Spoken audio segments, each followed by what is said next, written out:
It's Cardboard Time, episode number 107, and I'm your host, Arwen Kathke. On today's episode, I have a review of River of Gold, a chat about my time at GAMA Expo 2025, and a discussion that I recorded with Joseph Z. Chen back in January at OrcaCon. So I did just get back from GAMA on last Friday, and we will be talking about it a little bit. I did want to update everyone on my experience. This will be in conjunction with a video that I will be putting out within the next couple of weeks, giving a little bit more detail and some visuals about my time there. But without further ado, let's go into the Shelf of Aspiration, and it is at 119. It's only up by one, which, considering that I had a convention in there, I didn't think that was too bad. Plus one is pretty good. 10 games that came into the collection since we last talked. I didn't update you on the last episode where we were talking with Roberta. I didn't want to bore her with those things. But to start off with the review copies I got, I did pick up a copy of Lone Wolves, which is kind of a trick taker area control two-player game at GAMA, and I also picked up a copy of Metzen. If you watch my content on a regular basis, this is one that I talked about quite a bit. I was excited for, and I did get my hands on a review copy of that. Harmonies is a game that I had already played. And there's a thing at GAMA that I will talk about that Asmodee ran that you got to keep a copy of the game that you played, and we played Harmonies. So I didn't really care for it online, but I wanted to give it another try since I was already there. I didn't know what game we were going to be playing, and I did like it distinctly better on the table. So that is a good sign. I do want to play around with it a little bit more before I do finally get a review out for that. Misfit Heroes came in, and I'm very excited about this one. It's 2 or 3 games in that I'm in at this point, and it's a very wild game.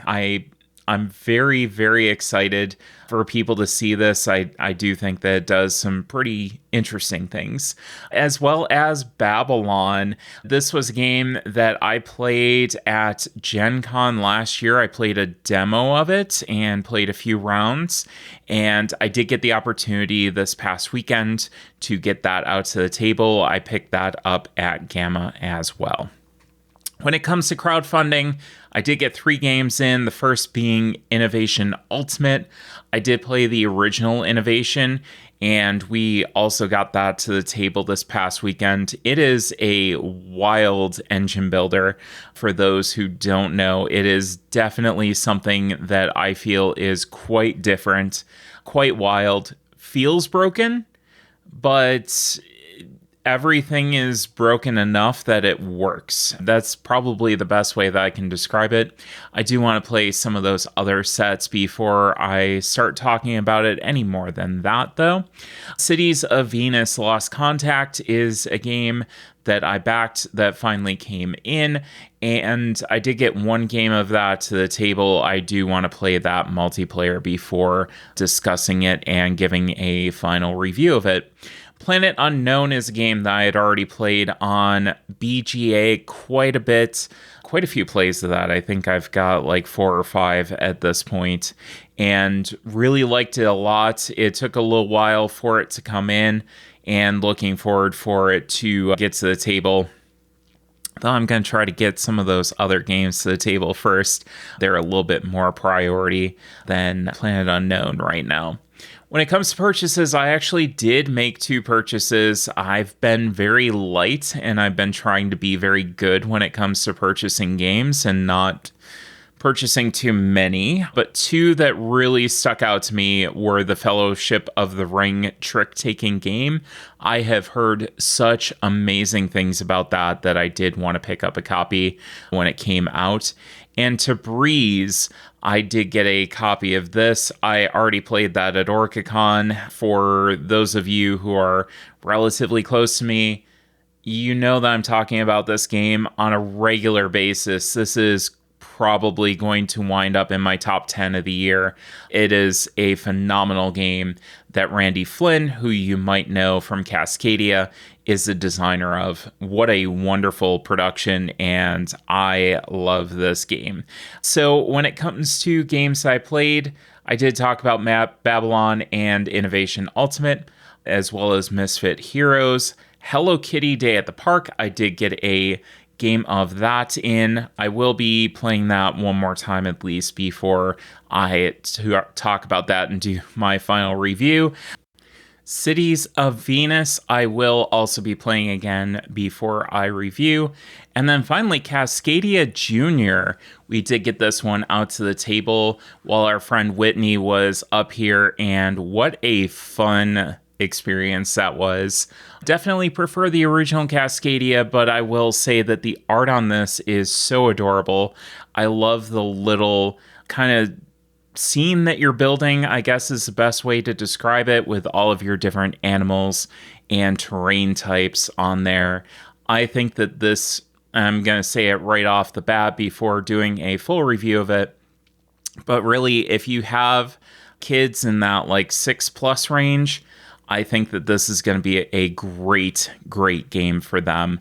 I absolutely loved Cascadia Jr., and I think that it is so nice to have a little family version of that, or something that newer players can kind of get into and experience, because I think it's fun for adults too. I had a great time playing it, and I think that newer players coming into the series might want to start off with this. So Cascadia Jr., a hit with us.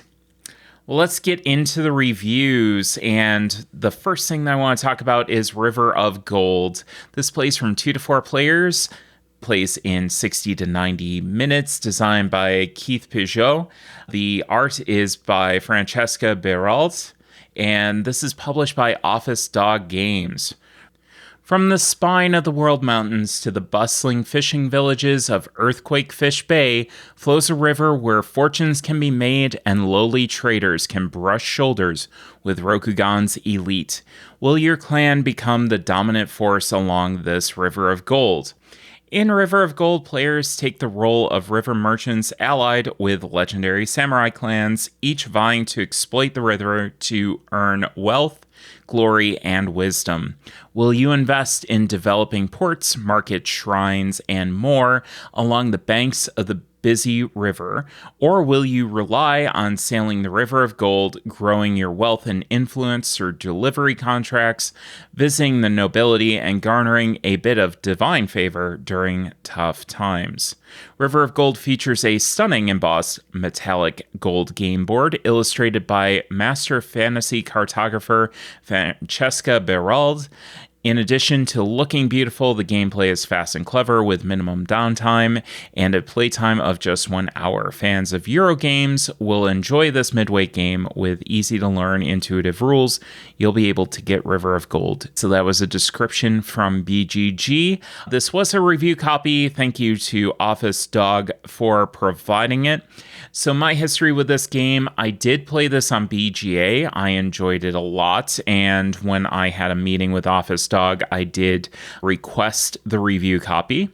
And one thing that really stuck out to me and I wanted to see in person were the components. You know, you had all this artwork on your screen. I wanted to see it on my table, and I wanted to also see how it played on the table as well. I like having a digital adaptation on BGA. I can kind of get an idea of a board game from that, but I've been finding more and more that getting it to the table is a different experience, and one that I want to have before completely judging a game. I will say, you know, I mentioned it in the description up above, but the table presence of the board, of the river on the board that's all embossed, is so incredibly gorgeous. It is like this golden river that's flowing down the board, and it is just such a wonderful design. I haven't really seen anything like that before, and I will say that it is very, very eye-popping. It is something that's going to attract the attention of anybody that is walking by. The components were also very top notch. It's a very good design. I will say, from that perspective, I really enjoyed it. I really like the evolving board. The fact that you had to be as efficient as possible in maximizing your sailing turns. So you're either sailing, you're building, or you're fulfilling an order for a noble. So a couple of those, you're spending either coins or resources for fulfilling the contracts or going and building buildings. But the time that you're sailing is when you're building your resources up. You're also getting resources anytime your opponents visit your building. So really being as efficient as possible and maximizing your income, maximizing your sailing turns so you don't have to sail a bunch of turns, and you can do all of those other things that are really going to make you a lot of points, get you a lot of influence, that kind of thing. I like that balance. I thought that was extremely well done.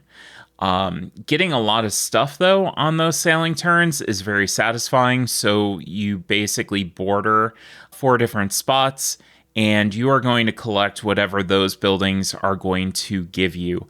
So to begin with, it's just kind of like a single coin. But as the game goes on, it gets way more interesting and fun. So I really, really like that. I always like a game that gives me a lot of resources to play around with and making sure that I'm very effective in when I'm collecting them. So that was a lot of fun. Getting the rewards based on your other players stopping on your spaces too, so that you might be able to eke out another turn, build another building before you have to go sailing again was really cool. Fulfilling those contracts for the nobles was really fun, and the artisans and that. I thought that was pretty cool because you can get upgrades to either your buildings or your ship as well, so you get an extra little ability for your ship as it sails, which is really pretty sweet. You do have 2 ships on the board. You can only upgrade 1. So you change out your kind of lowly little ship for something that's much bigger. The one thing that I will say is that I was just using that ship the rest of the time. Once you get 1 ship updated, you keep that other ship out there for maybe some flexibility, but really you're just using 1 as opposed to the 2. The 2 are really kind of out there to give you that start, and then after that, you're going to be sailing with your upgraded ship a lot more. I did feel like the first turns in a 4-player game were maybe a little bit too slow. I did like the 2 and 3-player versions better. I thought that the 3-player version was kind of the best, in my opinion, just because you got starting buildings up front. You had a river that was a little bit more interesting up front, as opposed to your first couple of turns in a 4-player game. You're not really doing much of anything other than just kind of collecting money, building a couple of buildings, and it's a very, very slow start where it ramps up, in my opinion, at least a little bit faster with the 2 and 3-player versions. I also really love the fact that the river evolves over time. It's something that you're building shared. You're getting something, but potentially also giving something to another player. It's that positive player interaction that I really enjoy. From a color vision perspective, I think that the only issue players might have are the little discs that denote who owns the different spots along the river. The ships being different shapes absolutely helped, along with the double coating for each of the sections of the board. The symbols on the tiles are a little bit small, I will say. A couple of them are very similar to each other. The board is a big footprint. So you may need some extra help in deciphering the exact symbols on the tiles, because they are necessary when you go and you want to maybe score bonus points for an order. You want to build a certain type of building, and you're trying to pay attention to that. That is something that you may need a little bit of help with. But overall, I think it's manageable. Just a small little gripe that if you're sitting on one side and you do have vision problems, you may want to consider sitting more towards the center of the board just to see that a little bit easy. But yeah, I I want to say for my final thoughts, I had a great time with the game digitally. I'm very, very happy to have it on my shelves physically. This will be one that will be getting some more gameplay as the year progresses. I do see this getting to the table. It's constantly in my rotation to think about taking to conventions as well, and one that I want more time with. So it's a really good sign. This one is not going anywhere, staying on my shelves, and glad to have it. That is River of Gold. And I did want to talk a little bit about GAMA Expo, and I will be doing a video on this to release again in the next couple of weeks. Just to give you, again, some more visuals, something that you can see, that you can kind of grasp the logistics of what I was doing. But I did have the great fortune to be invited to GAMA Expo to be hosted media. It was something that I applied to. I think there were 25 of us from a channel perspective that were able to go and be part of that. So I'm very grateful to GAMA for the opportunity to be part of that program. And it's something that I've had FOMO over for a number of years at this point. I felt like I needed to be there. It was something that I was like, oh my God, I'm not at GAMA Expo. I'm missing out, that kind of thing. And we'll talk about that at the end, why maybe I shouldn't have felt that FOMO, but in a good way. So I normally treat conventions as times to take meetings with publishers. So I'm strictly looking for the newest games. I'm looking for the hottest stuff. I'm looking to keep up and establish those relationships. And I did have a little bit of that, but this wasn't necessarily the focus, which I thought was very interesting. The focus of GAMA Expo is more on retailers and distributors as well, and trying to get them connected with each other. So you have a lot of retail presence there where you have people from different shops. I saw Rhea from Recess that was down there, and that was really cool to see her out of that environment. Recess is a local FLGS to us.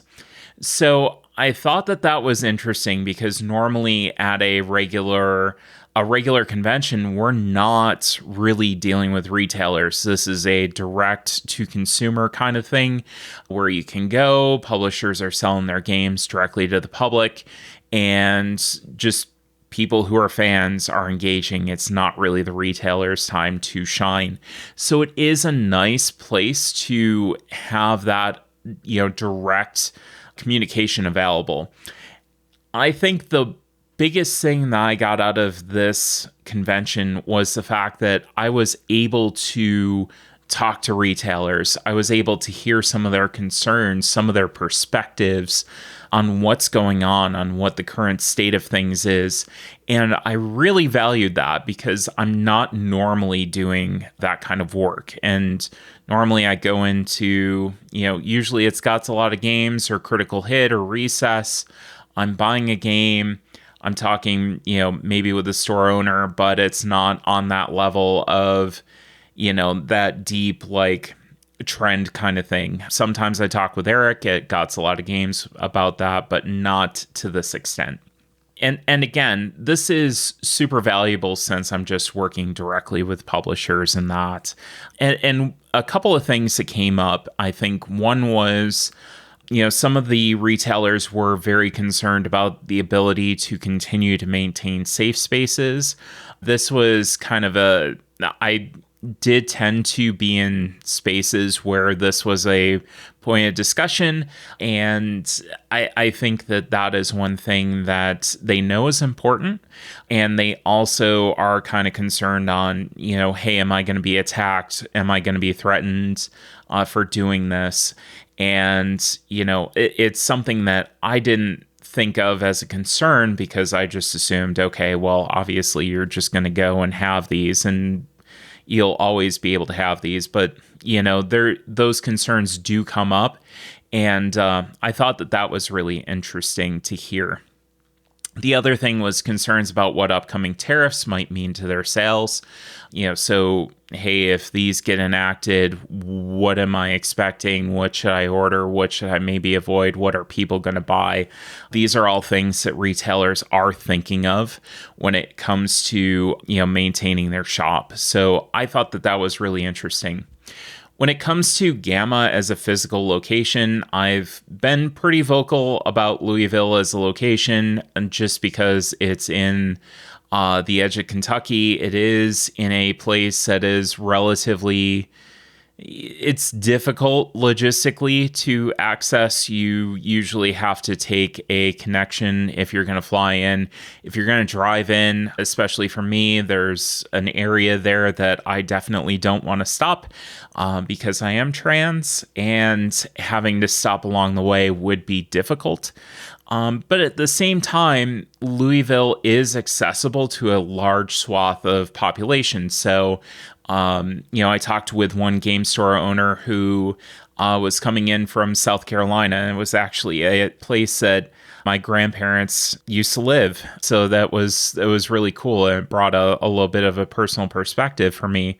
But the only reason that they were able to make GAMA work was because it was so close. So when other logistics come into play, like that makes it more difficult for certain retailers to get on board. So I'm always concerned about my people. That's first and foremost for me. But I do appreciate the fact that there's other concerns as well. So it was kind of a good perspective to be able to talk those things out and to talk those concerns out and have that dialogue with people. Speaking of the tariffs coming up, though, that is something that publishers were also kind of concerned with. The trend towards your smaller games was noticeable. These smaller box games that aren't going to require a lot of components and are lower on the tariff scale that you're able to produce. And that is something that I do see trending smaller. A lot of the games that I saw were that small box kind of game. There's obviously always going to be the big box experiences, but this is definitely a shift towards that, where it was definitely something that was noticeable in my meetings. I got to spend a lot more time with publisher friends and have a lot of great conversations with people. Part of that was opening up about my experiences with what's going on. And that's something that I found to be very valuable. There were lots of good cries in talking with some people. Those who were involved in those conversations know who they are that are listening. So it was definitely something that I was very grateful to have that experience, to be able to sit a little bit more in a little bit less hectic environment and talk with some of those people who normally, if I'm at a convention, where I actually got to have some deeper conversation with people. So I'm very grateful for that as well. There wasn't a lot of time to play a whole lot of games, but I did get to see a few things that stood out to me. The first being Architects of Amatis by Boîte de Jeux.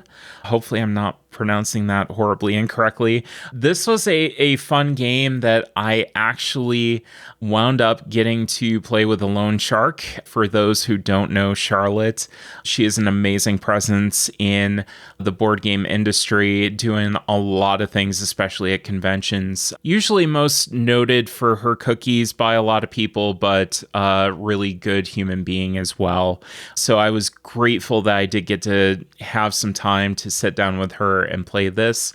It was a very fun, it's kind of like tic-tac-toe, where you're trying to achieve objectives, and all of the different buildings that you're putting down and drafting are going to do something different for you, point scoring wise. So you're trying to build up this city.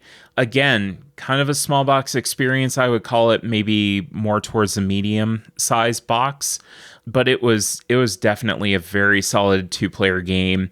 Probably one that I do plan on picking up. I think it was an MSRP of $25. So one that I would love to have on my shelves.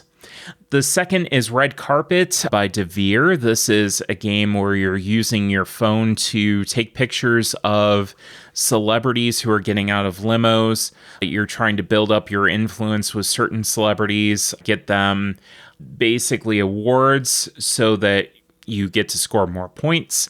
And then as you're taking photos of them, you're trying to get certain objectives in the frame as well. Really fascinating game. I've seen a lot of comparisons since I posted the images to Picture Perfect, which is one that I haven't played, but I would like to. This has me very intrigued to try that. And then Up or Down by Capstone. This was a small little card game that was an import. The original art didn't really strike me as something that was really amazing, but the art on the new version that I got to see was gorgeous. I will be posting about it within the next couple of days, and I think that that's going to make for a lovely small box experience, small little card game, but the art is absolutely wonderful on that. So looking forward to people getting to check that out. So when it comes to GAMA as an overall experience, I didn't talk about everything that I did, but I did want to give you a little bit of flavor because I don't necessarily feel the need to go again, and I'll explain why.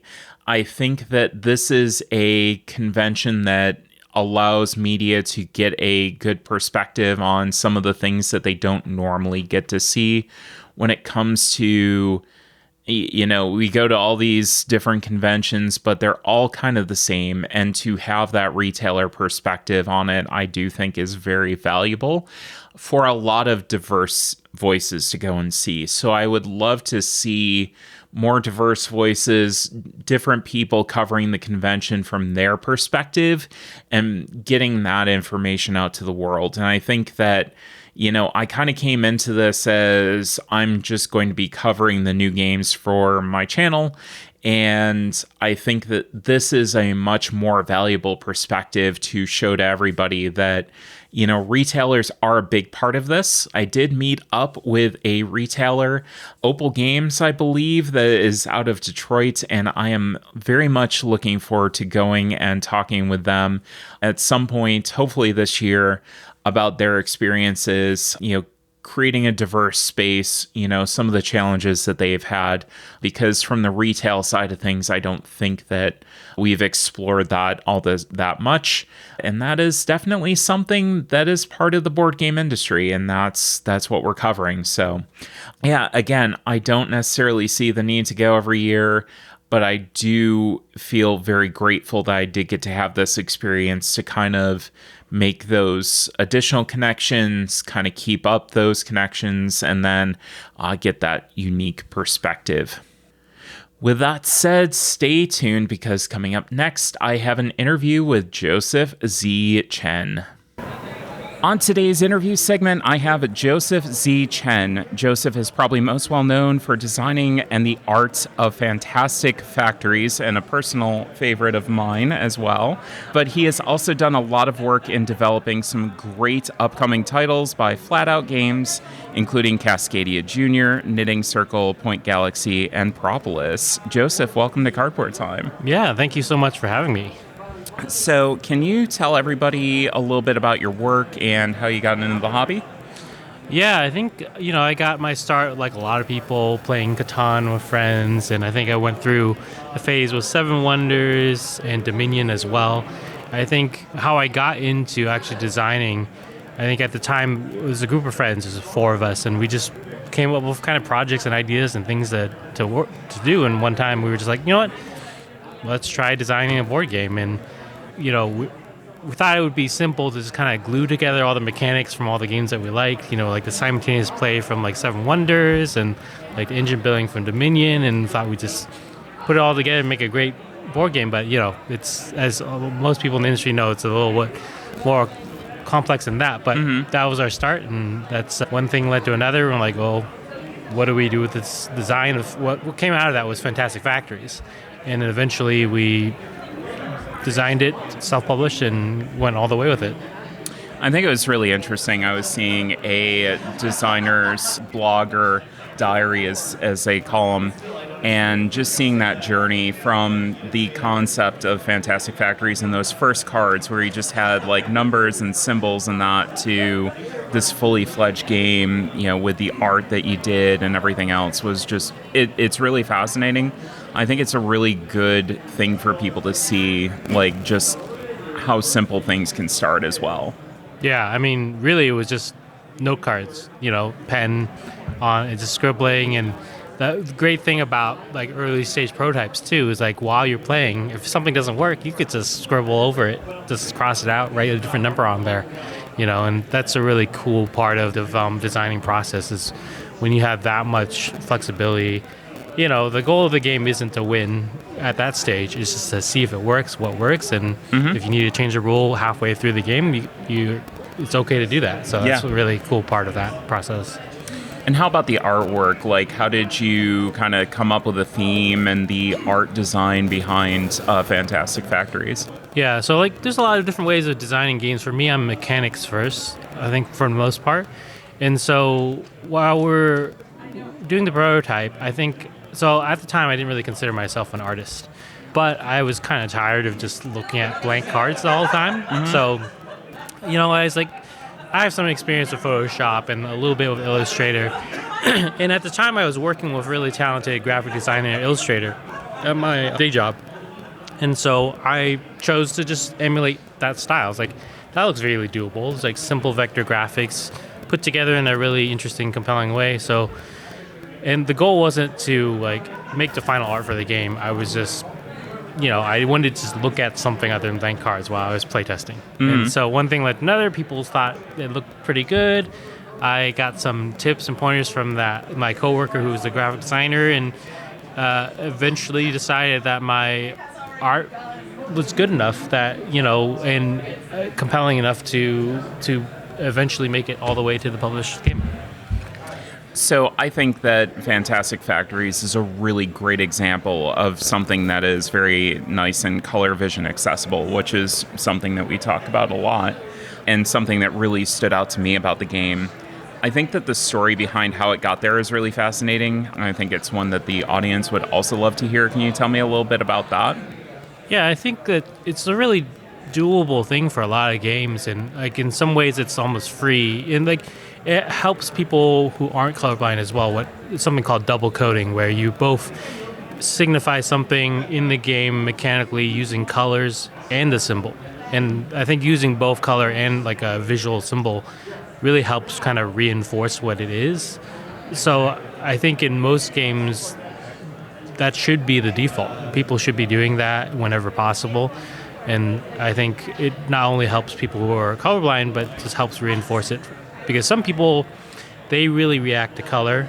Some other people really react to the shape or symbols. And by having both, you really kind of are able to, speak to both crowds and let them make it visually easy for people to parse your game.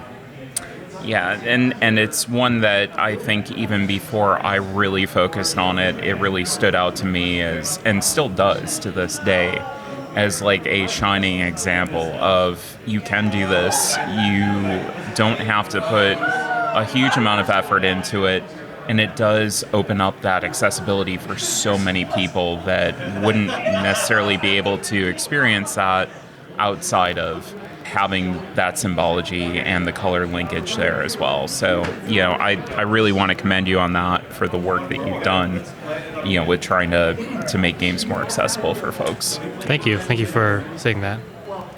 One of the shifts lately that your career in the hobby has seen is a move towards more development work. Now, what does that look like? Because that's something that we don't really talk about a lot on the show, and I haven't really touched on. So I think it would be something that would be fascinating for the audience to hear, kind of what that entails and what that process looks like. Yeah, so I think a lot of people are familiar with designers. They're also familiar with publishers. But in between that, there's kind of a development stage, and developers help play a role in that. So it varies by publishers and varies by designers on how polished a particular design is. Usually when a designer approaches a publisher might have a specific product line or something that they have in mind. Like they make games of this weight, or they always have a solo mode or some other things like that. And so sometimes it takes a little bit of work to get from the original design to what the final product is that the publisher is envisioning from a gameplay and balance perspective. So sometimes they want to simplify the game, or they want to add additional systems, or potentially promo content and things like that. And so the role of the developer is to make sure that the game is balanced, try to eliminate any like feel bad moments, anything that might, make the experience less consistent and less fun for people.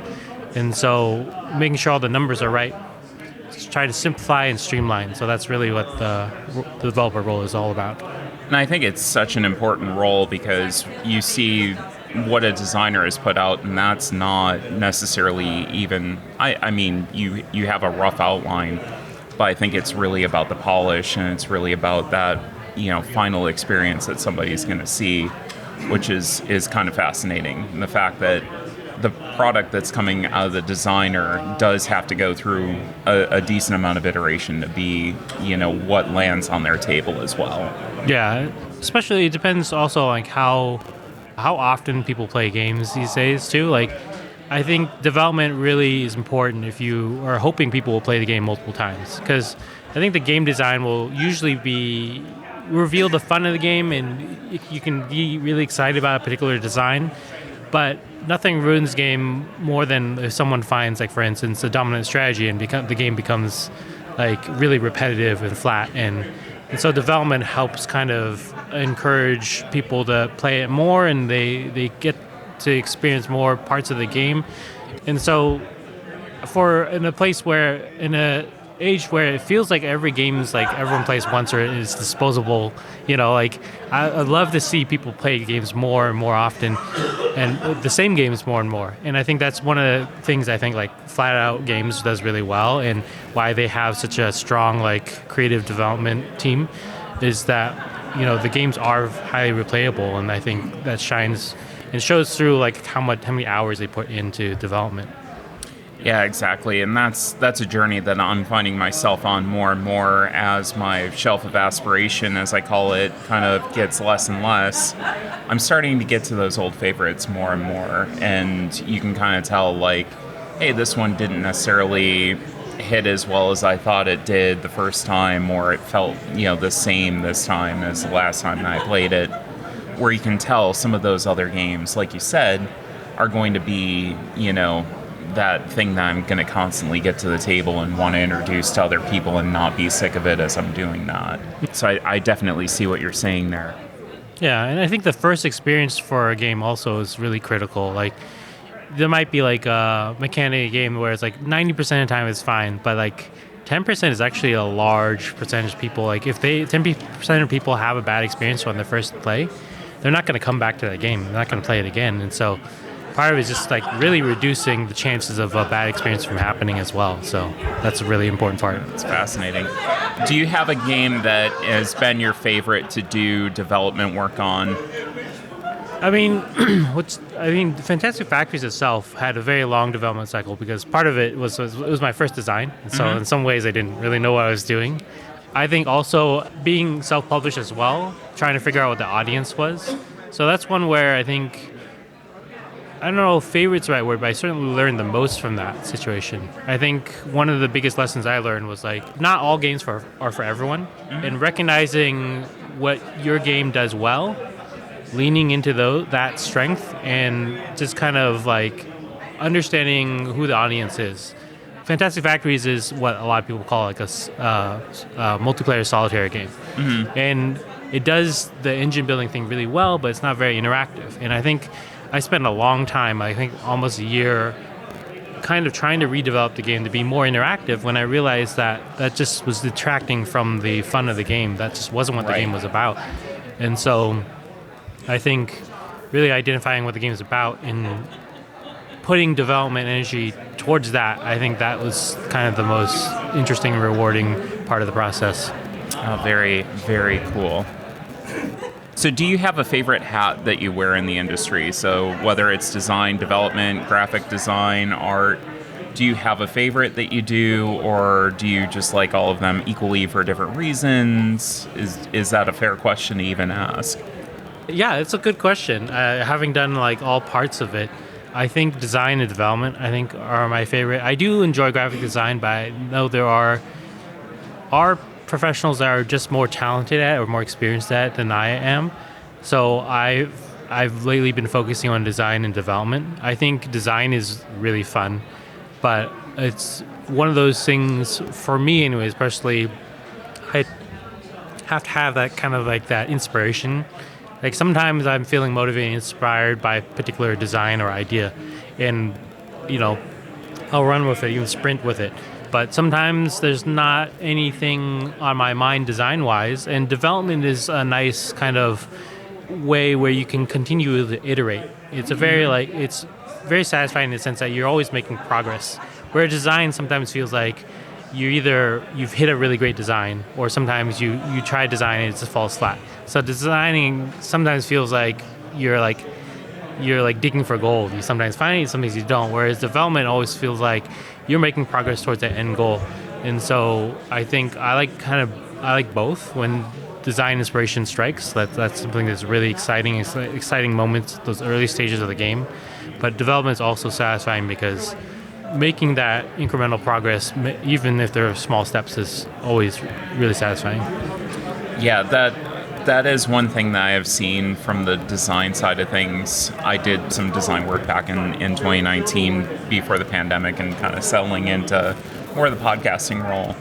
And those moments where you hit that kind of like high of realizing that you could add something, or you get over that problem that you've been working on for so long, and you're like, oh, I'll just put this mechanism in here, this solves this problem.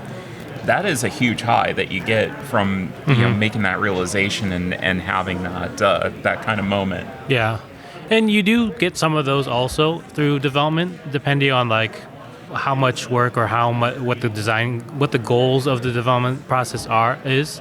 Like when I was working on Knitting Circle, the design felt like it had like one too many things going on, component-wise. And so one of the things I helped kind of, it's a team effort, but one of the things that I helped introduce was eliminating the cards from the game. There used to be a hand of cards you would hold, and I realized that the cards, you just traded them in for the knitting tiles.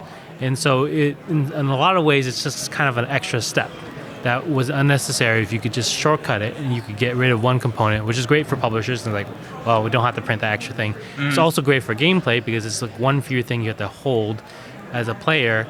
And so that was a really cool moment to kind of try the idea out, see it work, and eventually become part of the final design. Almost like addition through subtraction. Yeah. Like, so for me, my design philosophy, and it also comes through development, is like, simpler is better. Like, you want to, of course, still have the fun in the game, but the fewer distractions, the faster you can get to the fun with the least amount of rules. That's really what you want to aim for. Kind of distilling everything down to the core of the game and making sure, like you said, you're finding the fun, you're finding that core element of, yes, this is what this game is about. Yep, and getting all the distractions out of the way so you can get there as fast as possible. Very cool. Very insightful. So since you self-published Fantastic Factories, you hadn't actually pitched a game to a publisher until PAX Unplugged, which you documented that experience recently. How was that experience for you? Also, in looking at that, design journey and that pitching journey, Avalanche looks like it's a really fun game. I would love to learn more about that. So basically 2 questions. The first is, how was that experience? And then we'll circle back to Avalanche. Yeah, I mean, it was a new experience for me for pitching to publishers. I think I was fortunate that the designs I was co-designing with were with Randy Flynn, and Randy designed Cascadia, which was a Spiel winner last year.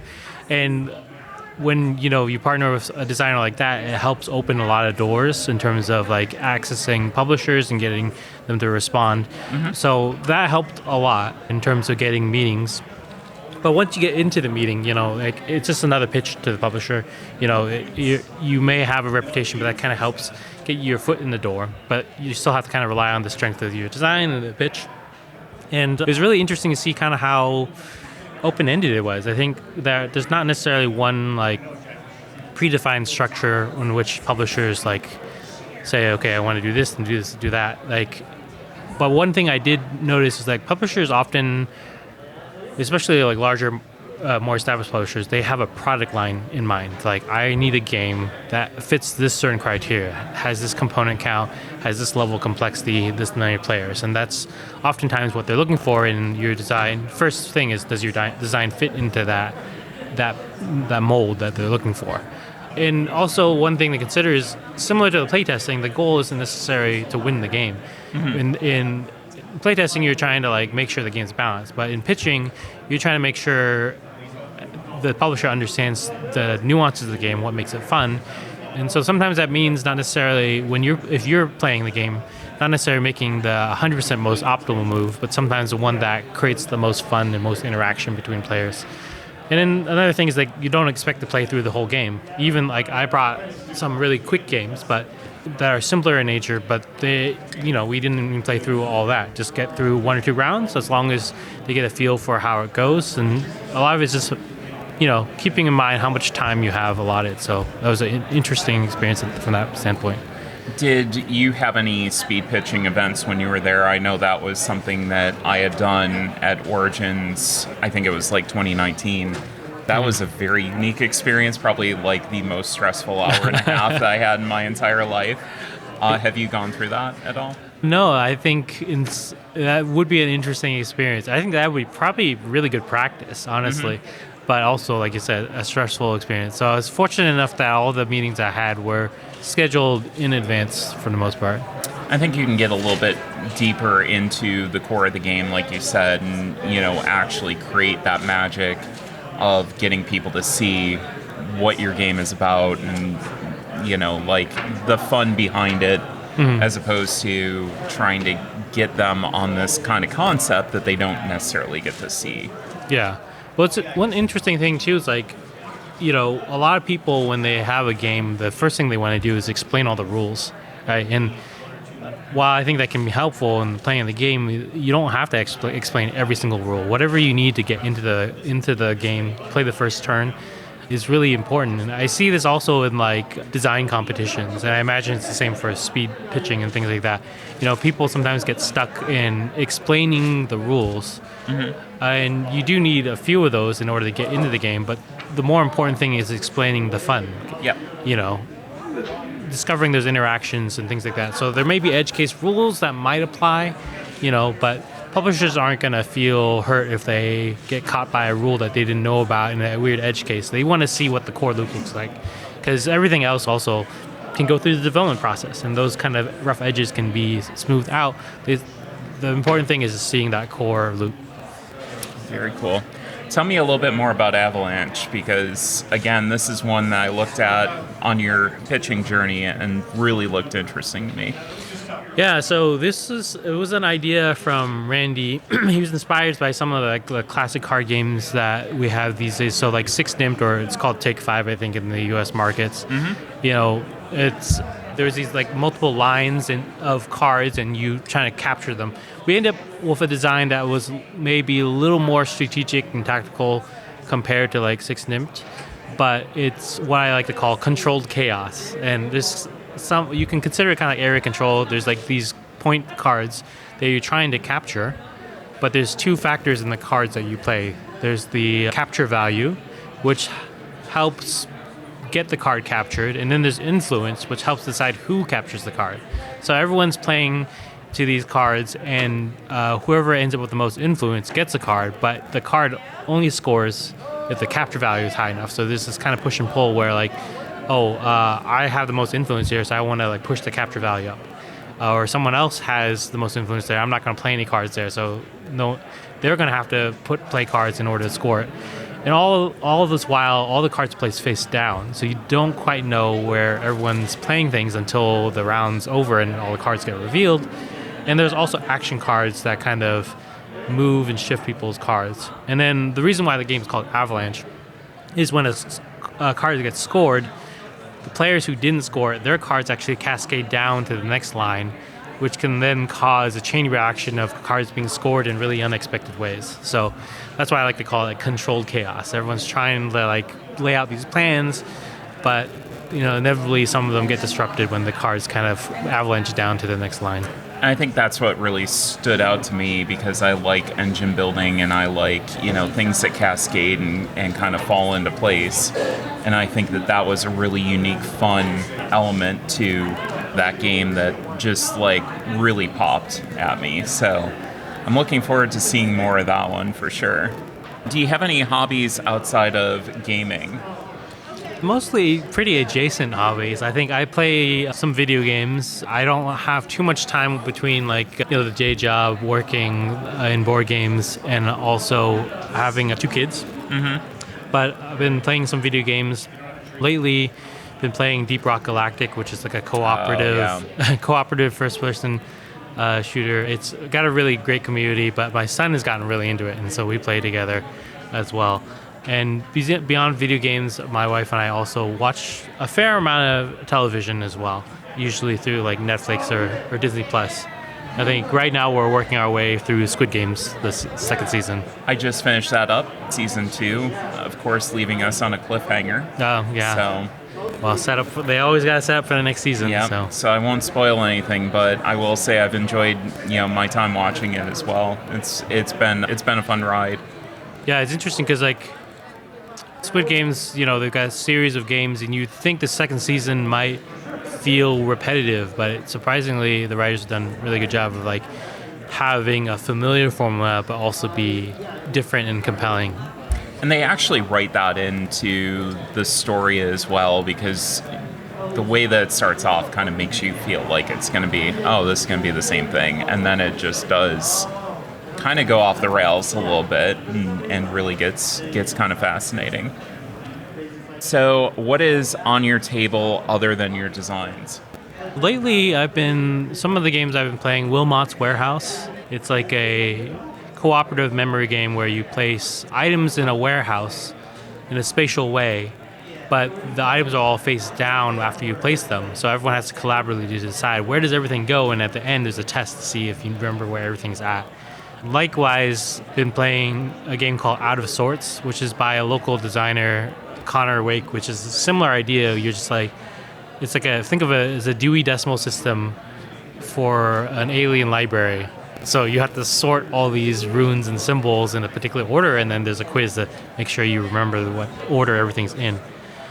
Also been playing Mooncake Masters, which is by a designer and self-publisher in Singapore. It's a cool, you build mooncakes. You take 3 cards, you keep one, and you pass one to your left neighbor and pass one to your right neighbor, and the mooncakes score in different ways. That's pretty cool. And also Things and Rings, which is basically Venn diagram the game. So apparently the default rules are competitive, but I've only ever played it cooperatively because just the banter about talking about where everything goes, it's a lot of fun. I think that's one of those games that has been very polarizing for people. So some people absolutely love it. I happen to love it myself. I find it very fascinating. I love seeing people's responses. I think I love seeing the social experience that comes from that. Yeah. Even more than the game itself. And people trying to kind of reason everything out. And then especially at the end, when people find out what that was about, it's like, why'd you make that decision? There's really some gray area for interpretation for where some of the things go. It's funny because my son, he's only 8.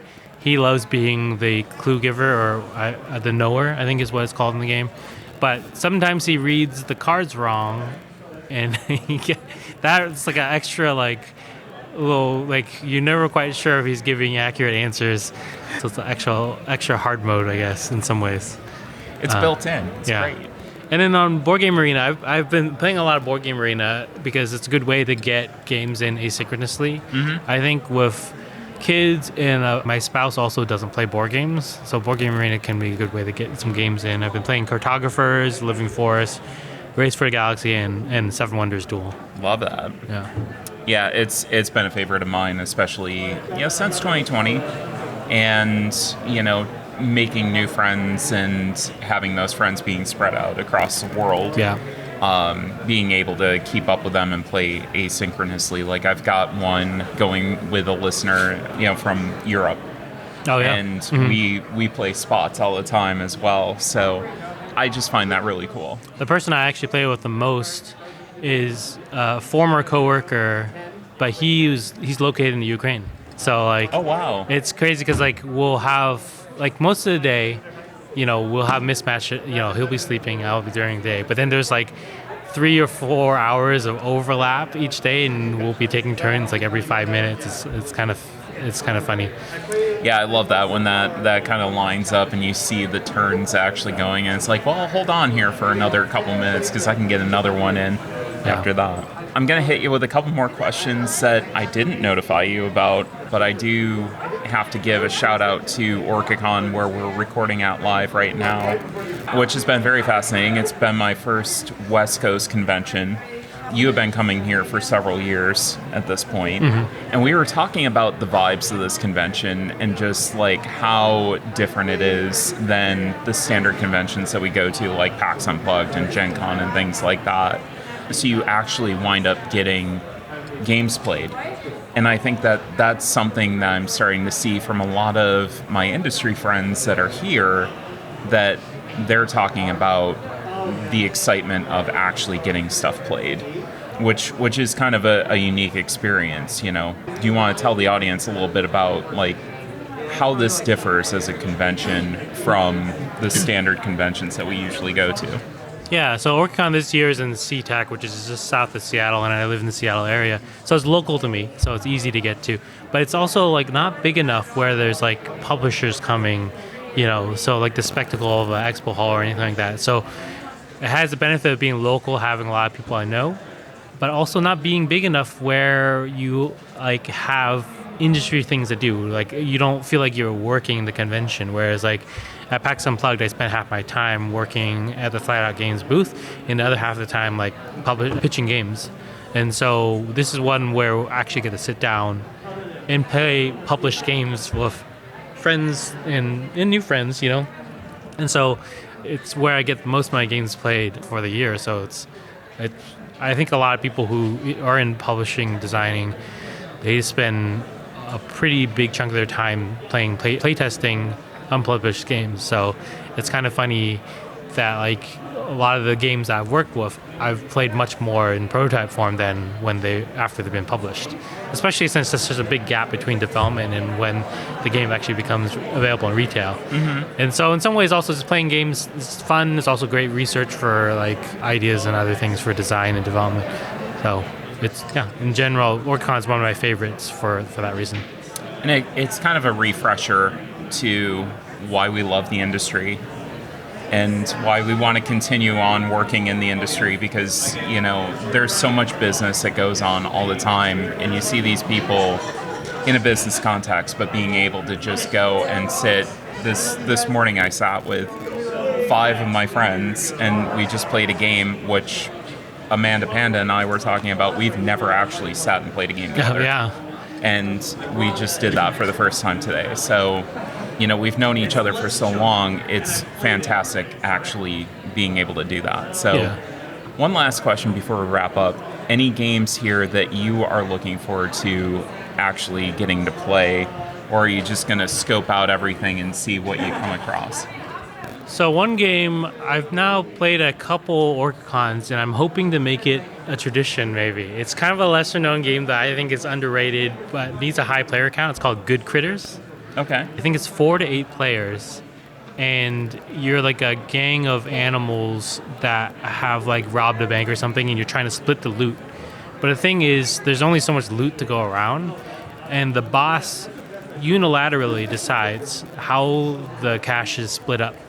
And everyone votes on deciding whether they like the way it's split up or not. And so it creates inequitable distribution of the money, but then people can vote on whether you want to be the boss or not. But if they aren't voting, they can try to rob other people. And so you're always trying to figure out okay, well, the boss is not giving me any money, so I'm going to vote no so we can change the boss.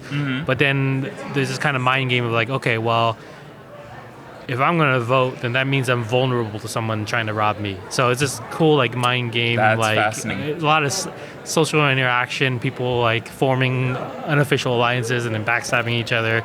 So I think it's a really cool game, and it's one minimum player count of 4, which means it's hard to get to the table under normal circumstances. So great for conventions in that sense. So that's one I'm hoping to get played. Very, very cool. So, Joseph, this has been fantastic talking with you, and I keep using that word, but it might be for a reason. How can people get a hold of you on socials if they want to connect? These days, I'm mostly on Blue Sky. My handle is Fan Factories, so FAN and Factories. Yeah. Fantastic. And there it goes again. So, Joseph, thank you so much for taking the time out of your OrcaCon to chat with me, and hopefully the audience learned a thing or two from you as well. So go check out Joseph's work. Go play Fantastic Factories. It's amazing. And hopefully we'll be connecting in the future as well. Yeah, well, thank you for having me. It was great chatting. It was a lot of fun, and hope you have a good OrcaCon. Awesome. And I think that'll do it for us today. If you want more information on Cardboard Time, please check out our website at cardboardtime.com. The Instagram and Blue Sky is at Cardboard Time. Our Discord on the Tabletop Express server, you can always email or go to the website for an invite to that. And if you do want that email, that's at cardboardtime@gmail.com. You can always put up any questions, suggestions, or ideas for discussion topics up there as well. And as always, thanks again for listening, and we'll see you around the table in another 2 weeks for another episode of Cardboard Time.